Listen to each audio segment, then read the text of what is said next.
Hey Kipsters, today we are going to be working on Module 4, Lesson 25, the geometric interpretation of the solutions of a linear system. In our previous lesson, we were introduced to what's known as a system of equations. Particularly, we're talking about a system of linear equations where we're giving two linear equations in different formats. But when put on a graph, they may or may not intersect at one point. Our outcomes or objectives for today are that you're going to be able to sketch the graphs of two linear equations and find their point of intersection. This will be the solution set between those systems. You'll also be able to verify that the computation of the point of intersection is a solution in the system through a few various means. Our first prompt is to sketch the graph of the linear system on a coordinate plane. So I've been given equation 1 and equation 2. In order to sketch these graphs, let's sketch them by using our intercepts. So I'll do my work for my first equation here.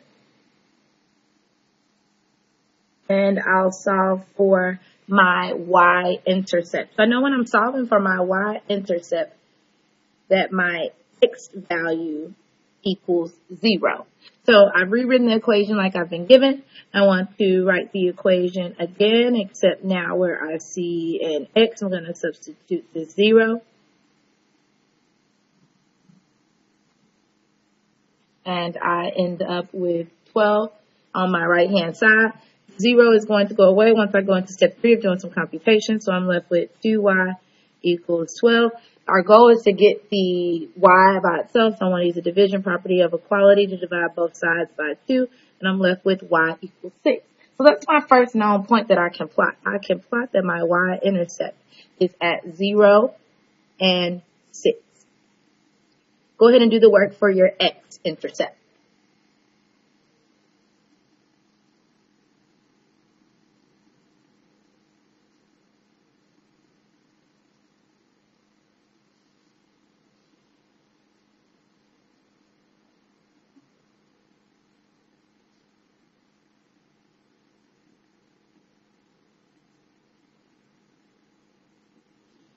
Yeah, my x-intercept is going to be located at 12 and 0. So I'm going to go on my x-axis and I'm going to plot that point.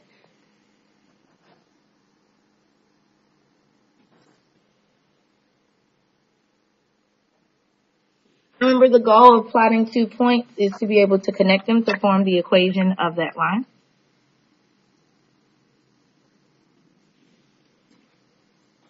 Awesome. The second equation is easier to plot because we have been given this equation in y equals mx plus b form. Whenever you've been given a graph, whenever you've been given an equation in slope-intercept form, it's easy to plot because I've been given enough information to plot that first known point, my y-intercept. So I see that my first known point for the second equation would be at 0 and negative 2. Go ahead and switch to the color pencil that's in your materials so you can start to plot these different lines and actually see where they intersect. So if my y-intercept for the second equation is at 0 and negative 2, let's go down to x of 0, y of negative 2, and I'm going to plot that first known point. I can then use the tool of slope to move from this point to the next point on the line. My slope tells me that I want to move in what direction? Yeah, I want to move up 5, 1, 2, 3, 4, 5, and to the right, 1, 2, 3, 4, 5, 6. I'm going to plot that point. Remember, once you have at least 2 points on the line, you should be able to use your straight edge to connect those points. Make sure you stick to your color for some consistency. Name the ordered pair where the graph of the two linear equations intersect. I see on my graph that the two lines in different colors are going to intersect at an x of 6 and a y of 3. Verify that the ordered pair named in part A is a solution to the first equation. So I have an x and I have a y. I'm now going to rewrite the equation like I've been given. And then step 2, when I substitute, I'm going to substitute my given values of x and y into their appropriate places. Step 3, I'm going to do some computation. I'm going to do that math, and I get 6 when I handle that multiplication. Plus 6 equals 12. Continuing that math, I know that 6 plus 6, in fact, does equal 12 because my left side equals my right side. I have verified that this ordered pair is a solution to the equation. To part C, we need to verify that the ordered pair in part A is a solution to the second equation as well. So I'm going to write it down like I've been given. And in step 2, instead of the variable y, I'm going to use the variable 3. I'm sorry, the number 3. And instead of the variable x, I'm going to use the number 6 minus 2. Step 3, I want to do some computation. What do you notice is going to happen on the right side of my equation? Yeah, these fractions, fractions are actually going to cancel out because I'm multiplying by the denominator. So I'm left with 3 equals 5 minus 2. Continuing that math on the right-hand side, 5 minus 2 gives me 3. 3 does, in fact, equal 3. I have now verified that both equations have a solution of 6 and 3.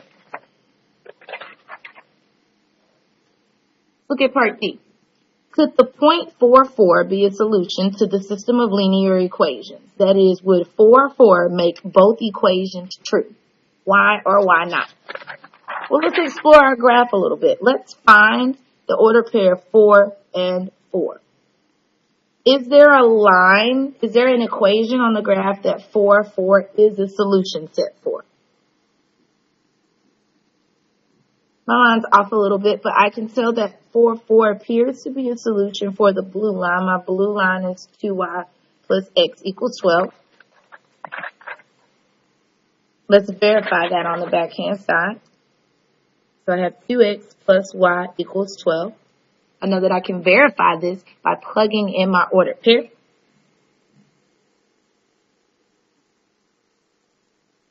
Then I want to compute and do some math. On my left-hand side, 12 does in fact equal 12. So 4 is the solution for the first line. Let's go back to the graph. Is 4 a point on the red line? No, it's not a point on the red line. So 4 is not a solution to this system.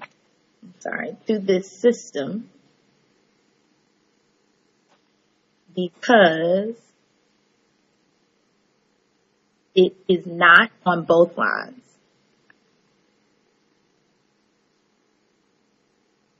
And that's the key point of the lesson. You can be given 2 totally different lines, but if they intersect at least one point, that one point is the solution set. You could be given 2 different lines, and there could be an ordered pair that is a solution for that particular line. But if it doesn't prove true when you substitute in for x and y, when you compare it to the graph for the next equation, then it is not a solution.